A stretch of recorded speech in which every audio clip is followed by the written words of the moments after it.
Ladies and gentlemen, if I can get your attention, if those of you who are here for the session can settle down, because we are going to start right away. If I can also just do a few moments of housekeeping with you, which is this session is being recorded for my Sunday program. And so, not that I suspect this would happen, but if any of you have the thought of spontaneously booing or applauding, it would be better if you could save that all to the end of the interview, so that we can have an engaged conversation. I welcome the President's wife, who is also here, and welcome all of you, of course, in joining us for an important conversation. President Herzog, welcome. Thank you very much, Farid. It's always great to see you. Thank you.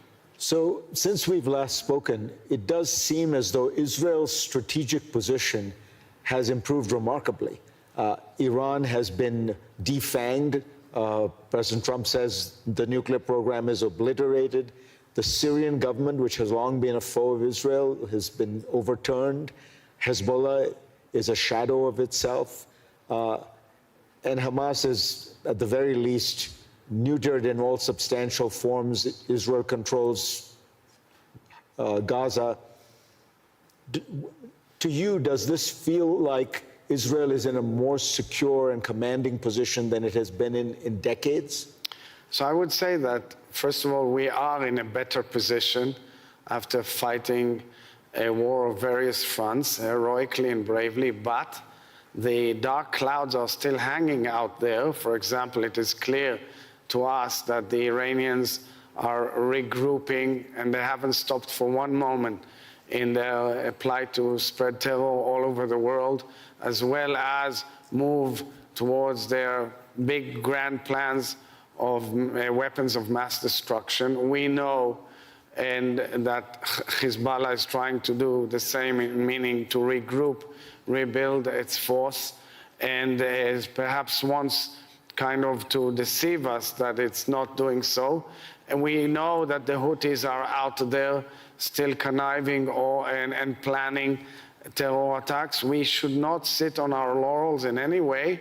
And of course in Hamas is still there in Gaza, holding our last hostage, Ran Gvili, who we are screaming out loud to bring him back home according to the agreements that were agreed upon. So I would say, all in all, the balance sheet is better, but we should not be kind of over optimistic and believe that all is well, because we live in a dangerous, and his team, I know they're trying their best. And I say always, my mom taught me always a sentence from childhood: the proof of the pudding is in the eating. We have to see that it really goes in the right direction, because as Senator Lindsey Graham tweeted this week, there were phenomena that were extremely disturbing, and I think world attention should be focused on that too. Let's talk about Gaza.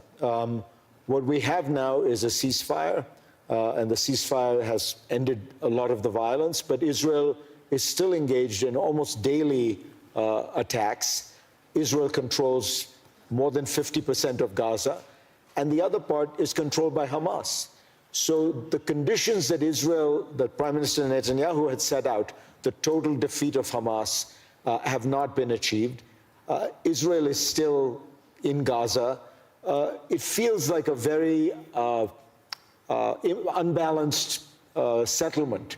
Do you believe that there are steps forward that are going to result in a resolution of some of these issues? So, that's where comes in the incredible diplomatic effort of President Trump and his leadership, the carving out of the 20-point plan, which was later disseminated and implemented by a unique historical Security Council resolution, which was adopted 13-0, and which calls for the next phase, meaning getting Hamas out as a military organization and thereafter going for a major Marshall Plan for Gaza with historic consequences for the entire region.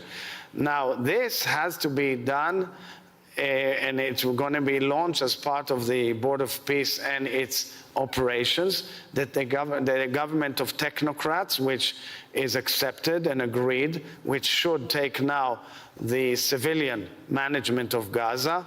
And the real test has to be Hamas leaving Gaza. Hamas as a military group leaving Gaza. This is the test of this movement from stage 1 to stage 2, as well as, of course, the return of Ran Gvili, our hostage, as soon as possible. That's where we're at. So it's not a standstill. It's a stage-by-stage process whereby we've brought Hamas into a situation where we annihilated most of its leaders on the ground. And now the next phase has to be this international effort, which so far is building in front of our eyes. So we must give it a chance. And what I like about it is that it's thinking out the box. It's something rare. First of all, it brought us back our hostages, which was the most painful process and demand of all of us, and we want to see Gvili back. But most importantly, after that, on that achievement, on that process, it gave hope. In my mind, the people of Gaza, the children of Gaza, deserve good life. They should have good life, just like all of us deserve good life in the region, but it cannot be under the thumb of terrorists. It cannot be under the guns of terrorists. It has to be without terrorism and giving a future to the people of Gaza. But when you look at the situation, is there any indication that Hamas is going to be willing to leave? And if it isn't, the Arab states I talked to said they're not going to go in as a police force and disarm Hamas, fire on Palestinians who might be engaging in acts of what they consider resistance. So there are, huge efforts being discussed. In these very moments, actually, in the halls of this conference, many ideas were discussed by many partners and people who are dealing with it.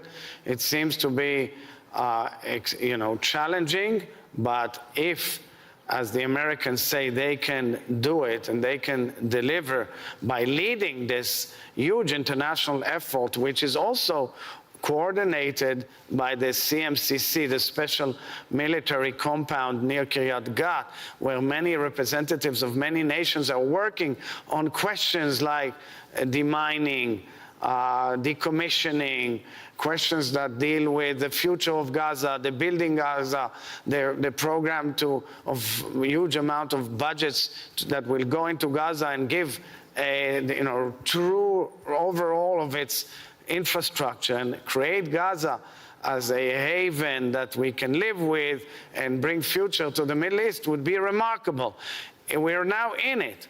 It has to be tested. It is clear that no one is willing to go into Gaza and fight except our military and our soldiers, our sons and daughters. And that is made clear that there will be a deadline to how long we can procrastinate in waiting to make sure that the terrorists are out. But in the between, there is a major effort, and that's been discussed by the various parties to the agreement and to the UN Security Council resolution. If the Gaza plan succeeds and there is a reconstruction and there is a technocratic government and Palestinians do begin to be able to live in peace and dignity, isn't the next step that they will ask for political rights? In other words, a path to statehood, and is that appropriate for them? So the Security Council resolution and the 20-point plan have given, the horizon for that effect.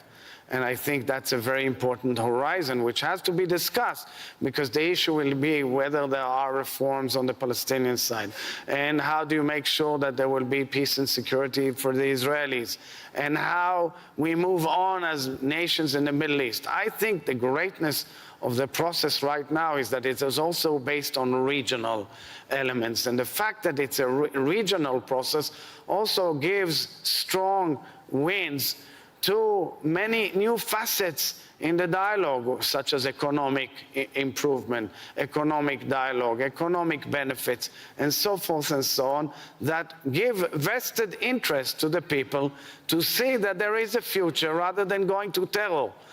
This technocratic government will be tested by its ability to function well and bring forward improvement of life quite quickly in Gaza with the support of the international community and, of course, with the increase of humanitarian aid as much as possible to Gaza. Saudi Arabia has said that it will normalize relations with Israel only if there are serious and irreversible steps toward Palestinian statehood.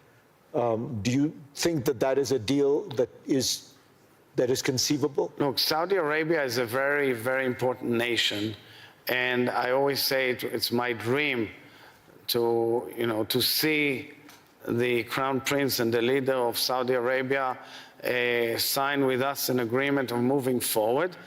But right now, what we have is the platform of the Abraham Accords, and the Abraham Accords were carved out in the first term of President Trump and has shown immense sustainability throughout the storm that has we have seen in the Middle East.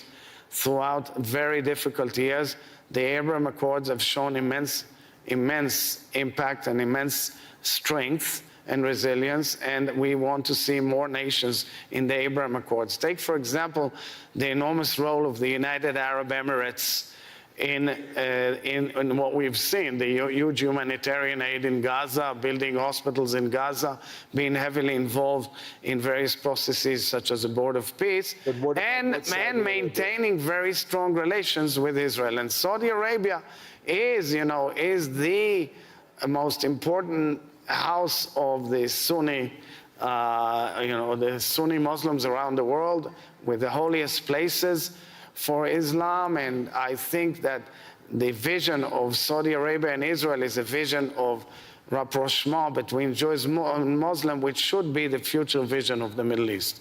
And therefore, could Israel agree to its conditions? So I'm saying because it's being dealt with also with other elements. The Crown Prince, Sheikh Mohammed bin Salman, in the White House, in the Oval Office, mentioned, of course, the pathway for a Palestinian state. It is clear the position of the Saudis. And I'm sure that once we move on to the next phase of the Gaza plan and further processes, things will be discussed. Right now in the West Bank, though, things seem to be moving in the opposite direction.